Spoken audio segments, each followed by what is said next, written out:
Hello aspirants, कैसे हैं आप सब। आज हम न्यू चैप्टर स्टार्ट करने जा रहे हैं एम लक्ष्मीकांत पॉलिटी से, जिसे हम कहेंगे नेशनल ह्यूमन राइट्स कमीशन।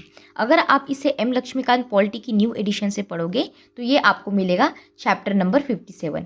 वहाँ से आप इसे चेकआउट कर सकते हो। इसके साथ अगर आपको इस लेक्चर की या फिर प्रीवियस लेक्चर्स की PDF डाउनलोड करनी है तो इसे आप टेलीग्राम चैनल से चेकआउट कर सकते हो। इसका लिंक मैं आपको कमेंट सेक्शन में प्रोवाइड कर दूंगी। तो चलिए अभी हम लेक्चर को स्टार्ट करते हैं। सबसे पहले जो हमारा नेशनल ह्यूमन राइट्स कमीशन है, ये एक स्टैट्यूटरी बॉडी है, ये आपको पता होना चाहिए। इसका मतलब ये हुआ कि हमारी पार्लियामेंट ने यहाँ पे एक लॉ लाया था और ये लॉ रिस्पॉन्सिबल है यहाँ पे नेशनल ह्यूमन राइट्स कमीशन को बनाने के लिए। तो जो एक्ट आपको याद होना चाहिए वो है protection of human rights act of 1993। तो ये एक कॉन्स्टिट्यूशनल बॉडी नहीं है, ये एक स्टैट्यूटरी बॉडी है। इसका मतलब ये हुआ कि ये पार्लियामेंट के द्वारा पास की गई थी। अगर नेशनल ह्यूमन राइट्स कमीशन की बात करूं तो ये एक वॉच डॉग के जैसे काम करते हैं।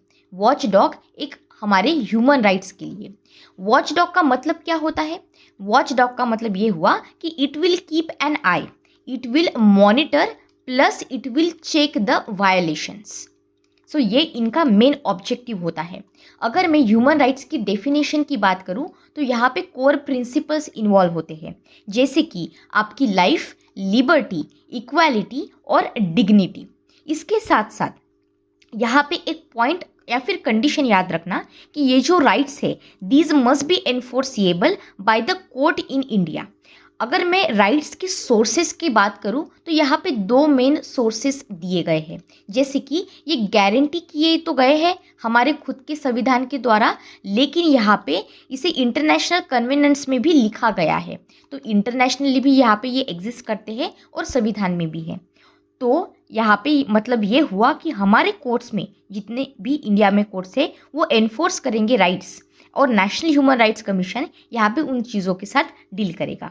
अगर मैं ऑब्जेक्टिव्स की बात करूँ नेशनल ह्यूमन राइट्स कमीशन के, तो इनका यही होता है कि हमारी कंट्री में जितने भी इंस्टीट्यूशंस है उसे हम स्ट्रांग बनाएं, यानी कि यहाँ पे जो सिस्टम है और अगर इस बॉडीज़ को इम्प्रूवमेंट की ज़रूरत है तो वो इम्प्रूवमेंट इसे मिल जाए। पर्पस यही है कि जो हमारे ह्यूमन राइट्स की इश्यूज यहाँ पे दिख रहे हैं वो हैंडल हो जाए कम्प्लीटली। तो मोर फोकस इसी मैटर पे होता है। अगर इंडिपेंडेंट इंक्वायरी की ज़रूरत हो या फिर अगर एलिगेशंस लगाए गए हैं या फिर मिसयूज़ हो रहा है पावर का, वायलेशंस का, तो ये भी यहाँ पे देखा जाता है। तो यहाँ पे national human rights commission independently काम कर रहा है from that of the government. तो ये दिखाता है कि गवर्नमेंट की कमिटमेंट जो है ह्यूमन राइट्स को प्रोटेक्ट करने के लिए ये कितनी है। इतना आपको समझ में आया है? ठीक है। तो इसके साथ साथ जो हमारा नेशनल ह्यूमन राइट्स कमीशन है ये कॉम्प्लीमेंट कर रहा है जो एग्जिस्टिंग एफर्ट्स हमने करके रखे हैं। तो इट इज़ कॉम्प्लीमेंटिंग, मतलब कि ये ऐड कर रहा है उसमें, और जो एग्जिस्टिंग चीज़ें थी उसे और ज़्यादा स्ट्रांग बना रहा है। अब ये तो हो गया मोटे मोटे तौर पे नेशनल ह्यूमन राइट्स कमीशन के बारे में। अब हम इसका कंपोजिशन पढ़ लेते हैं। कंपोजिशन भी सिंपल है। ये एक मल्टी मेंबर बॉडी दिखती है। यहाँ पे होते हैं हमारे एक चेयरपर्सन और बाकी के 5 यहाँ पे बाकी के मेंबर्स। अगर क्वालिफिकेशन की बात करूँ चेयरपर्सन की और बाकी के मेंबर्स की, तो यहाँ पे चेयरपर्सन में एक तो ये एक retired chief justice of India रह सकते हैं, या फिर आप एक जज भी हो सकते हो सुप्रीम कोर्ट के। मतलब ये हुआ कि very senior judicial person only will be qualified to become the chairperson over here. अगर बाकी के मेंबर्स की बात करूं तो एक सर्विंग या फिर रिटायर्ड जज होंगे सुप्रीम कोर्ट के, और एक सर्विंग या फिर रिटायर्ड चीफ जस्टिस होंगे हमारे हाई कोर्ट के। 3 और लोग होंगे, और ये जो बाकी के 3 लोग होते हैं यहाँ पे इनकी एक्सपर्टीज होती है ह्यूमन राइट्स में। और एक पॉइंट यहाँ पे आप याद रखना कि एक यहाँ पे मेंबर जो है it must be a woman. Okay. और अगर एक्स ऑफिशियो मेंबर्स की बात करूँ यहाँ पे, तो 7 ऐसे एक्स ऑफिशियो मेंबर्स होते हैं। ये मेंबर्स ऐसे बनाए गए हैं, इस तरह से बनाए गए हैं कि जो रिप्रेजेंटेशन है ये ब्रॉड हो सके। So ensure the broad representation. जैसे कि हमने प्रीवियस लेक्चर में नेशनल कमीशन देखा था एससीज के लिए और नेशनल कमीशन देखा था एसटीज के लिए, तो यहाँ पे इनके जो चेयरपर्सन हैं वो भी इन्वॉल्व होंगे। Chairperson for national commission for women, chairperson of national commission for backward classes, ये सारे यहाँ पे होते हैं। इसके साथ साथ अपॉइंटमेंट प्रोसेस को देख लेते हैं जो बहुत ही इजी है। अपॉइंटमेंट में आपको ये याद रखना है कि चेयरपर्सन या फिर जो मेंबर्स है ये अपॉइंट किए जा रहे हैं हमारे ऑनरेबल प्रेसिडेंट के द्वारा, और जो अपॉइंटमेंट है ये बेस्ड रहेगा रिकमेंडेशंस के ऊपर। अब ये रिकमेंडेशन जो है ये एक 6 मेंबर के कमिटी के द्वारा दिया जा रहा है।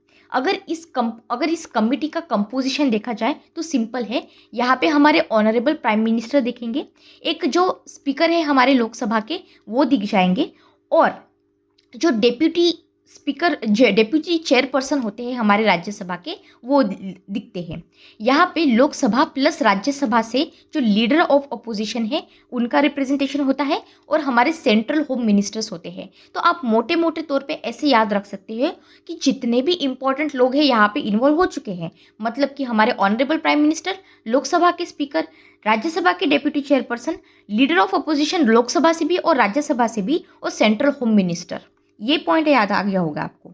अब अगर मैं टेन्योर की या फिर टर्म की बात करूं तो यहाँ पे 3 साल का इनका टर्म होता है, या फिर till the age of 70 years whichever is earlier, और इसमें आपका रीअपॉइंटमेंट भी अलाउ होता है।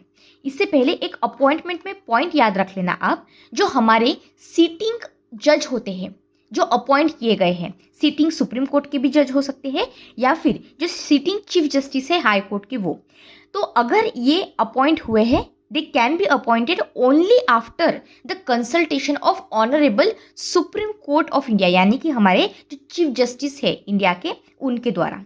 तो हमने टर्म और रीअपॉइंटमेंट तो देख लिया है। अब रिमूवल देख लेते हैं।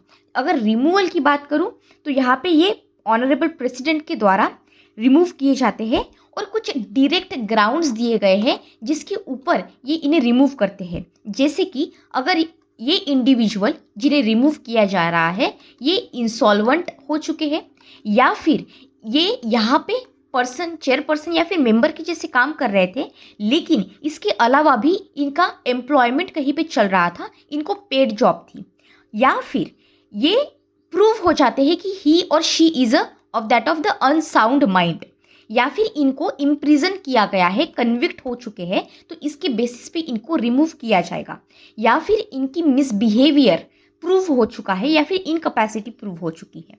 इसके साथ साथ यहाँ पे पोस्ट टेन्योर की अगर बात करूँ तो किसी भी गवर्नमेंट की जॉब हो, सेंट्रल हो या फिर स्टेट हो, यहाँ पे ये no government job after the tenure, ये एक पॉइंट याद रखना है।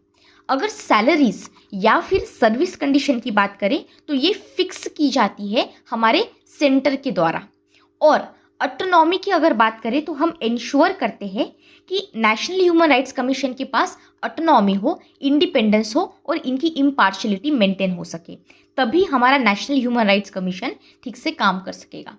अब हम फंक्शंस देख लेते हैं नेशनल ह्यूमन राइट्स कमीशन के। इसमें सबसे पहले हम स्टार्ट करेंगे इंक्वायरी से। इंक्वायरी में ये देखते हैं कि अगर ह्यूमन राइट्स यहाँ पे है इनका वायलेशन तो नहीं हो रहा है, तो नेशनल ह्यूमन राइट्स कमीशन खुद से भी यहाँ पे इंक्वायरी कर सकते हैं, या फिर यहाँ पे अगर नेग्लिजेंस हो रहा है तो negligence in preventing such violation, इसका भी ये देखते हैं। अगर वायलेशन किया जा रहा है पब्लिक सर्वेंट के द्वारा तो ये भी यहाँ पे पॉइंट कवर हो जाता है। पिटीशन, कंप्लेंट्स और कोर्ट ऑर्डर, ये सारी पॉइंट यहाँ पे आ जाते हैं। फिर दूसरा पॉइंट है यहाँ पे फंक्शन में इंटरवेंशन का।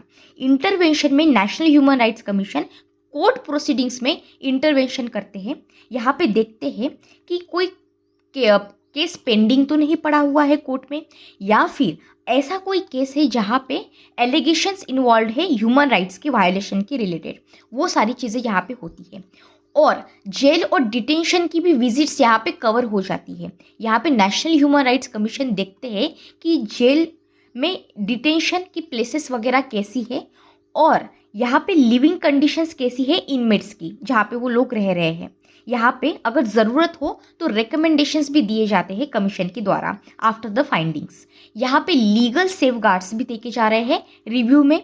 आप यहाँ पे कॉन्स्टिट्यूशनल सेफगार्ड्स का भी ध्यान रख रहे हो, और अगर देखो ऑब्जेक्टिव क्या है, ऑब्जेक्टिव है यहाँ पे ह्यूमन राइट्स का, क्रिमिनल ही क्यों ना हो, यहाँ पे बेयर मिनिमम ह्यूमन राइट्स का देखा जाता है। इसके साथ साथ ये रेकमेंड करते हैं इफेक्टिव इम्प्लीमेंटेशन की अगर ज़रूरत हो तो। यहाँ पे रिव्यू की जाती है इनहेबिट जो फैक्टर्स होते हैं, जैसे कि रेस्ट्रिक्शंस लगाना employment of the human rights के ऊपर। यहाँ पे अगर एक्ट ऑफ टेररिज्म हो रहा है उसकी भी चीज़ें देखी जाती है, रेमिडियल मेजर्स भी यहाँ पे दी जाते हैं। फिर बात आती है प्रमोशन की। प्रमोशन में यहाँ पे क्या हो रहा है, देखिए नेशनल ह्यूमन राइट्स कमीशन यहाँ पे स्टडी करता है कुछ ट्रीटीज। ये एक पॉइंट आप पहले देख लीजिएगा। नेशनल ह्यूमन राइट्स कमीशन यहाँ पे स्टडी कर रहा है कुछ ट्रीटीज या फिर इंटरनेशनल इंस्ट्रूमेंट्स जो कि दिए गए हैं ह्यूमन राइट्स के ऊपर। जब ये पढ़ाई यहाँ की इसके ऊपर स्टडी कर लेता है, इसके बाद यहाँ पे ये रिकमेंडेशंस देता है कि हमें इफेक्टिव इम्प्लीमेंटेशन कैसे करना है। यहाँ पे ह्यूमन राइट्स के ऊपर रिसर्च, लिटरेसी और एनजीओ को एनकरेजमेंट भी दिया जाता है। ये प्रमोशन के अंडर आ जाता है। ह्यूमन राइट्स के अंडर अगर हैंडलिंग की बात करूँ तो यहाँ पे अवेयरनेस के ऊपर भी काम किया जाता है।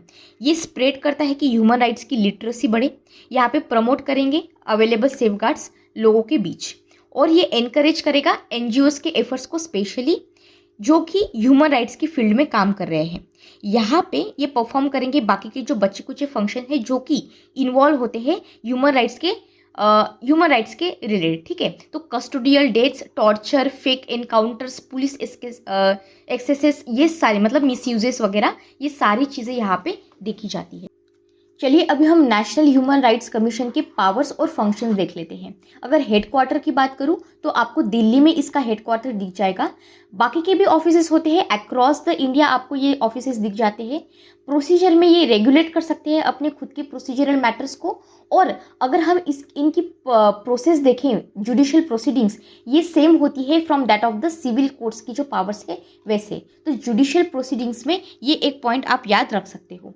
यहाँ पे ये रिपोर्ट्स को बुलवा सकते हैं, जैसे कि सेंटर हो, स्टेट हो, या फिर जो इनकी सबऑर्डिनेट अथॉरिटीज ही क्यों ना हो, वहाँ पे अगर इनको ज़रूरत हो तो रिपोर्ट्स बुलवाएंगे। और इनका खुद का एक कोर इन्वेस्टिगेटिंग स्टाफ होता है जो मेंटेन करता है अपनी खुद की इन्वेस्टिगेटिंग टीम को। इसके साथ साथ ही ह्यूमन राइट्स के मैटर में जो भी चीज़ें हुई है उसके रिलेटेड इन्वेस्टिगेशन करते हैं। इनकी खुद की एजेंसीज होती है, इनकी मतलब ये एजेंसीज यूज़ करते हैं, यूटिलाइज करते हैं सर्विसेज और सेंट्रल स्टेट की एजेंसीज को। इनका कोऑपरेशन होता है एनजीओज के साथ। तो ये work in a collaboration with non governmental organization, और इनका एक टाइम लिमिट भी है। ये इंक्वायर नहीं कर सकते किसी पर्टिकुलर चीज़ में more than 1 year ago, okay. तो यहाँ पे नेशनल ह्यूमन राइट्स कमीशन अगर चाहे तो एक्शन ले सकता है ड्यूरिंग और आफ्टर इंक्वायरी। तो ये एक्शंस कैसे हैं, जैसे कि सबसे पहले तो बात होती है कंपेंसेशन की। मतलब ये हुआ कि नेशनल ह्यूमन राइट्स कमीशन अगर चाहे तो रेकमेंड कर सकता है पेमेंट ऑफ द कंपेंसेशन, या फिर जो डैमेजेस हुए हैं उसके लिए। किसे दिए जाएंगे ये compensation? To the victim. Obviously ये रेकमेंड करेंगे, और ये जो रिकमेंडेशंस किए जा रहे हैं ये कंसर्न गवर्नमेंट या फिर अथॉरिटी के लिए होते हैं। इसके साथ साथ ये एक्शन लेते हैं against a guilty public servant as well. जो प्रोसिक्यूशन है या फिर अगर बाकी के एक्शंस अगर ज़रूरत हो तो वो ली जाती है against a guilty public servant. इसके साथ साथ यहाँ पे इंटरिम रिलीफ भी दिया जाता है। इसका मतलब ये हुआ कि इमीडिएट इंटरिम रिलीफ प्लस मतलब ये कि क्विक रिलीफ दीजिए आप। क्विक रिलीफ किसे? क्विक रिलीफ यहाँ पे विक्टिम को, समझ में यहाँ जहाँ पे भी ज़रूरत हो वहाँ पे। यहाँ पे कोर्ट इंटरवेंशन का भी प्रोसीजर दिया गया है। अगर नेशनल ह्यूमन राइट्स कमीशन चाहे तो यहाँ पे ये सुप्रीम कोर्ट को या फिर ऑनरेबल हाई कोर्ट को, ऑनरेबल सुप्रीम कोर्ट को यहाँ पे अप्रोच कर सकते हैं डायरेक्शन के लिए, ऑर्डर्स के लिए या फिर रीड्स के लिए। अब हम नेशनल ह्यूमन राइट्स कमीशन की लिमिटेशंस, पावर्स और रोल्स को देख लेते हैं। अगर मैं नेचर की बात करूं नेशनल ह्यूमन राइट्स कमीशन के, तो इनका जो फंक्शन है ये मेनली रिकमेंडेटरी होता है। मतलब ये हुआ इनकी जो रिकमेंडेशंस है ये सजेशन के फॉर्मेट में होते हैं, ये एडवाइस देते हैं, पर ये एनफोर्स नहीं कर सकते हैं। तो ये एक point, National human rights Commission can not और has no power to punish the human rights violators. Alright, ये सिर्फ इंक्लूड करते हैं मॉनेटरी कंपेंसेशन को। मतलब ये हुआ कि नेशनल ह्यूमन राइट्स कमीशन अपने आप से पनिशमेंट नहीं देंगे या फिर इस तरह की चीज़ें यहाँ पे नहीं होती है। इनका अगर मैं नेचर देखूँ तो it is a non binding recommendations. जो कंसर्न गवर्नमेंट है या फिर अथॉरिटी है, it is not legally bound to accept them. However यहाँ पे एक पॉइंट है लेकिन, कि government must inform national human rights commission about action taken, और वो भी 1 महीने के अंदर अंदर। समझ में आया? तो यहाँ पे देखिए ये पॉइंट मैंने मेंशन किया हुआ है गवर्नमेंट एक्शन का, दैट गवर्नमेंट मस्ट, ये मस्ट है इनके लिए, that they inform national human rights commission of the taken action with in the 1 month. यहाँ पे इसके साथ साथ कुछ प्रैक्टिकल इम्पॉर्टेंस है रिकमेंडेशंस की। जो formal national human rights commission के मेंबर्स है, उन्होंने ये ऑब्जर्व किया है कि गवर्नमेंट इग्नोर नहीं कर सकती है नेशनल ह्यूमन राइट्स कमीशन के रिकमेंडेशंस को। इसके साथ साथ इनका जो रोल है, हम मानते हैं कि ये रिकमेंडेटरी रोल है, ये एडवाइजरी रोल है, लेकिन फिर भी गवर्नमेंट जब भी केसेस को कंसिडर करते हैं तब नेशनल ह्यूमन राइट्स कमीशन को यहाँ पे देखा जाता है। इसका मतलब ये हुआ कि national human rights commission truly ये पावरलेस नहीं है, इनके पास ग्रेट मटेरियल अथॉरिटी है और कोई भी गवर्नमेंट इन्हें इजीली इग्नोर नहीं कर सकती है इनके। अब यहाँ पे आर्म्ड फोर्सेस के अगर केसेस आ जाए तो नेशनल ह्यूमन राइट्स कमीशन के पास लिमिटेड रोल होता है जब हम आर्म्ड फोर्सेस की बात करते हैं। और नेशनल ह्यूमन राइट्स कमीशन यहाँ पे एनुअल के साथ साथ स्पेशल रिपोर्ट्स को भी यहाँ पे सबमिट करते हैं। रिपोर्ट्स यहाँ पे सेंट्रल गवर्नमेंट के साथ साथ जो कंसर्न्ड स्टेट गवर्नमेंट है उन्हें यहाँ पे सबमिट किए जाते हैं। ये जो भी रिपोर्ट्स है, ये जो रिस्पेक्टिव लेजिस्लेचर्स है फिर उनके सामने यहाँ पे पेश किए जाते हैं। यहाँ पे जब ये चीज़ें पेश करते हैं तब memorandum of action taken plus अगर किसी रिकमेंडेशन को आपने यहाँ पे एक्सेप्ट नहीं किया है तो वो एक्सेप्ट क्यों नहीं किया उसका रीज़न भी यहाँ पे दिया जाता है। तो एनुअल रिपोर्ट्स का पॉइंट, लेजिस्लेचर रिपोर्ट्स का पॉइंट और एक्शन मेमोरेंडम का पॉइंट आई होप यहाँ पे आपको समझ में आ गया होगा। अब हमारे नेशनल ह्यूमन राइट्स कमीशन के कुछ चैलेंजेस है या फिर आप ये कह सकते हो कि कुछ प्रॉब्लम्स है। अब ये कौन सी? Administrative constraints. यहाँ पे आपको पता होना चाहिए कि हमारे जो नेशनल ह्यूमन राइट्स कमीशन है ये पेरिस प्रिंसिपल्स को फॉलो करते हैं। पेरिस प्रिंसिपल्स में ये लिखा गया है कि ह्यूमन राइट्स के जितने भी इंस्टीट्यूशंस हैं आपके कंट्री में, वहाँ पे आपके पास प्रॉपर इंफ्रास्ट्रक्चर होना चाहिए, एडिक्वेट फंडिंग होनी चाहिए और जो आपका स्टाफ है ये भी एडिक्वेट होना चाहिए। तो पर्पज़ यही है कि हमें इसे इंडिपेंडेंट बनाना है दैट ऑफ द गवर्नमेंट, जिससे कि फाइनेंसेस के थ्रू यहाँ पे इन्हें कोई कंट्रोल ना कर सके। फिर दूसरी बात आती है फाइनेंशियल कंस्ट्रेंट्स का, रेस्ट्रिक्ट्स रिसोर्सेस अलोकेशन। मतलब ये हुआ कि देखो national human rights commission receive करते हैं ग्रांट्स इन एड्स, और सोर्सेस कौन से होते हैं? एक तो है हमारा गवर्नमेंट ऑफ इंडिया और दूसरी है हमारी होम मिनिस्ट्री। अब नेशनल ह्यूमन राइट्स कमीशन इस मनी को स्पेंड कर सकते हैं जैसे इन्हें ठीक लगे, जैसे कि अगर इनका कोई फंक्शन है परफॉर्म करना है उसके लिए इसे कर सकते हैं। हाउएवर यहाँ पे ये पॉइंट याद रखना, national human rights commission wants greater financial autonomy. तीसरी बात यहाँ पे आती है मैन पावर कंस्ट्रेंट की। मतलब ये हुआ कि national human rights commission has never had full sanctioned strength. मतलब कि required staff is not equal to the available staff. क्यों? देखो लार्ज नंबर ऑफ कंप्लेंट्स है, नेशनल राइट्स कमीशन फिर फोर्स हो जाता है to hire retired government officers plus contractual consultants. Okay, फिर फोर्थ पॉइंट आता है यहाँ पे लिमिटेड पावर का। मतलब क्या? देखो यहाँ पे ऊपर क्या हुआ है, देखो national human rights commission struggle कर रहा है to meet the expectations of the victims, क्योंकि वर्कलोड बढ़ रहा है। अब ज़रूरत किसकी है? हमें और पोस्ट की क्रिएट करना है, हमें और न्यू पोस्ट चाहिए। शॉर्टेज है हमारे पास जो अफेक्ट करती है custodial deaths, torture, illegal detention वगैरह, ये सारी चीज़ें, ये भी प्रॉब्लम्स हैं। प्रॉब्लम इन लॉ डिवीजन, तो फाइनेंशियल ऑटोनॉमी का एक पॉइंट हो गया, फिर स्टाफ शॉर्टेज का पॉइंट हो गया, फिर लॉ डिवीजन की क्राइसिस। जैसे कि क्या? देखो law division is backbone of the commission. अगर कोई सीरियसली मैन पावर शॉर्टेज हो रहा है तो इसका मतलब ये हुआ कि जो डिफ़िकल्टी है कंप्लेंट्स को हैंडल करने की और प्रॉब्लम्स को सॉल्व करने की या फिर डिस्पोज करने की, ये अब हमारे ऑनरेबल सुप्रीम कोर्ट ने 2017 में यहाँ पे कुछ ऑब्जर्वेशन दिए थे जिसमें इन्होंने ये कहा था, इन्होंने एक्सप्रेस किया था concern over the shortage of human power. इसके साथ साथ इन्होंने गवर्नमेंट ऑफ इंडिया को डायरेक्ट किया कि आप नेशनल ह्यूमन राइट्स कमीशन के जितने भी प्रॉब्लम्स है उसको ठीक से देखिए। इसके साथ साथ जो भी रेमेडी की ज़रूरत हो उसे जल्दी से जल्दी प्रोवाइड कीजिए with a positive outlook. Okay, तो इस तरह से हमने इस लेक्चर को कंप्लीट कर दिया है। अगर आपको कोई क्वेरी है आप मुझे कमेंट सेक्शन में प्रोवाइड कर सकते हो। इसके साथ साथ आप अच्छे से पढ़ाई करते रहिए without taking any kind of stress. और अगर आपको मेरा काम पसंद आता है तो please subscribe to the channel, आपके दोस्तों के साथ भी शेयर कीजिए। अगर आज का लेक्चर अच्छा लगा है तो प्लीज़ लाइक कीजिए। तब तक के लिए अच्छे से पढ़ते रहिए। Thank you so much and God bless you all.